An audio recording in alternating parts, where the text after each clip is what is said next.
semuanya, balik lagi di Gusti Junior Channel sama aku Lisa. Hari ini kita akan membahas tentang apa saja hak dan kewajiban wajib pajak saat dilakukan pemeriksaan bukti permulaan. Penasaran kan? Yuk simak. Berdasarkan Undang-Undang Nomor 6 Tahun 1983 tentang Ketentuan Umum dan Tata Cara Perpajakan, sebagaimana diubah pada Undang-Undang Nomor 16 Tahun 2009 Pasal 1 Ayat 26. Bukti permulaan adalah keadaan, perbuatan, dan atau bukti berupa keterangan, tulisan, atau benda yang dapat memberikan petunjuk adanya dugaan kuat bahwa sedang atau telah terjadi suatu tindak pidana di bidang perpajakan yang dilakukan oleh siapa saja yang dapat menimbulkan kerugian pada pendapatan negara. Berdasarkan PMK nomor 177 tahun 2022 tentang tata cara pemeriksaan bukti permulaan tindak pidana di bidang perpajakan, pasal 1 ayat 8. Bukti permulaan adalah keadaan, perbuatan, dan atau bukti berupa keterangan, tulisan, atau benda yang dapat memberikan petunjuk adanya dugaan kuat bahwa sedang atau telah terjadi suatu tindak pidana di bidang perpajakan yang dilakukan oleh siapa saja yang dapat menimbulkan kerugian pada pendapatan negara. Dalam pasal 2 ayat 1, Direktur Jenderal Pajak berwenang melakukan pemeriksaan bukti permulaan terhadap orang pribadi atau badan yang diduga melakukan tindak pidana di bidang perpajakan. Ayat 2, pemeriksaan bukti permulaan sebagaimana dimaksud pada ayat 1 dilaksanakan oleh pemeriksa bukti permulaan yang menerima surat perintah pemeriksaan bukti permulaan. Ayat 3, pemeriksaan bukti permulaan sebagaimana dimaksud pada ayat 1 dilakukan sebelum penyidikan.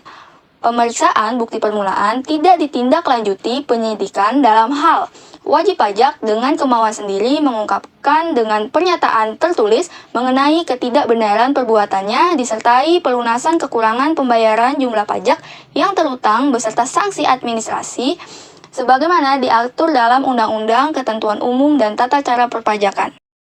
Berdasarkan pada pasal 8 ayat 5 PMK nomor 177 tahun 2022, kewajiban orang pribadi atau badan yang dilakukan pemeriksaan bukti permulaan antara lain, pertama, memberikan kesempatan kepada pemeriksa bukti permulaan untuk memasuki dan atau memeriksa tempat atau ruangan tertentu, barang bergerak dan atau barang tidak bergerak yang diduga atau patut diduga digunakan untuk menyimpan bahan bukti. Kedua, memberikan kesempatan kepada pemeriksa bukti permulaan untuk mengakses dan atau mengunduh data elektronik. Ketiga, memperlihatkan dan atau meminjamkan bahan bukti kepada pemeriksa bukti permulaan. Keempat, memberikan keterangan lisan dan atau tertulis kepada pemeriksa bukti permulaan. Kelima, memberikan bantuan kepada pemeriksa bukti permulaan guna kelancaran pemeriksaan bukti permulaan. Berdasarkan pasal 8 ayat 7 PMK nomor 177 tahun 2022, ada beberapa hak orang pribadi atau badan yang dilakukan pemeriksaan bukti permulaan antara lain, pertama, meminta pemeriksa bukti permulaan menyampaikan beberapa surat terkait dengan pemberitahuan. Beberapa surat yang dimaksud antara lain, surat pemberitahuan pemeriksaan bukti permulaan, surat pemberitahuan, surat perintah pemeriksaan bukti permulaan, surat pemberitahuan perpanjangan jangka waktu pemeriksaan bukti permulaan, surat pemberitahuan hasil pemeriksaan bukti permulaan, pemberitahuan tindak lanjut pemeriksaan bukti permulaan atau pemberitahuan perubahan tindak lanjut pemeriksaan bukti permulaan.